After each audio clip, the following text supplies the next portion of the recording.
In John chapter 10, Jesus identifies himself as the Good Shepherd who not only knows all his sheep, but who also willingly lays down his life for them. Now, this image that we're given of the shepherd pulls together several different aspects of Jesus' identity and ties them to the imagery that the prophet Ezekiel used in his messages about the coming Messiah. First of all, Israel's leaders were often called the shepherds of God's people. Those who were good leaders were the ones who cared for and looked after the people, which was in contrast to the negligent leaders or shepherds who didn't care for them at all. So Jesus fits the role of a good shepherd by caring for and looking after others. Second, the Good Shepherd was also an image for the Messiah, the son of David, who was to one day rule over all of God's people. Here in John's Gospel, Jesus identifies himself as the one in whom this promise is fulfilled. Third, God himself was also known as the best shepherd of all the shepherds, who gathered his flock together and nurtured them. As the Good Shepherd, Jesus, whom John tells us is God in the flesh, is the one in whom God comes to be with his people.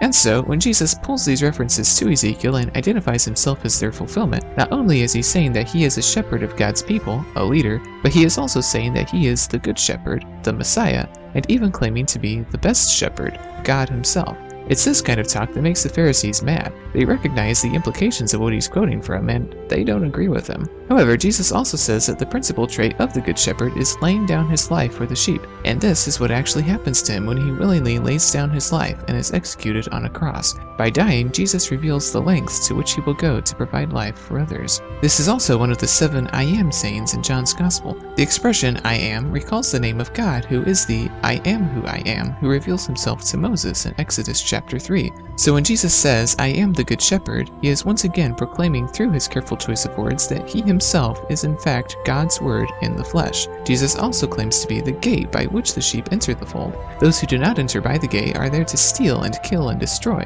They are there to harm the sheep, but those who enter by the gate are God's own. In Jesus' day, shepherds would take their sheep to little caves in the sides of the hills at night to keep them safe. Surrounding the entrance to the cave, the shepherds would pile up rocks and make a little stone wall to keep the sheep in, but they would leave a little gap in the stone wall so that the sheep could be easily gathered into this little pen. Once all the sheep were safely tucked into their cave for the night, the shepherd would then lay his or herself down to sleep between the gap in the stone wall. That way, if anything tried to come or go in the night, it would have to come or go through the shepherd. This is the image that Jesus applies to himself. He is the shepherd sitting in the gap in the stone wall, protecting his sheep from harm. He is responsible for who comes and who goes. Jesus also says that the sheep will always recognize the voice of their shepherd, and they will come to him, but they will not respond to the voice of an impostor. This is true of both physical sheep in the pasture, and it is true in a spiritual sense with Jesus and his followers. Sheep always respond to the voice of their master. They recognize the voice and they trust the voice. If some other shepherd comes along, they won't listen to that shepherd. But if they hear the voice of the shepherd that they know and love, they will come running to him. Even if their shepherd is standing on the other side of a canyon and the sheep hear his voice from the other side, they will come running towards him and they will all, one by one, throw themselves off the cliff trying to get to him.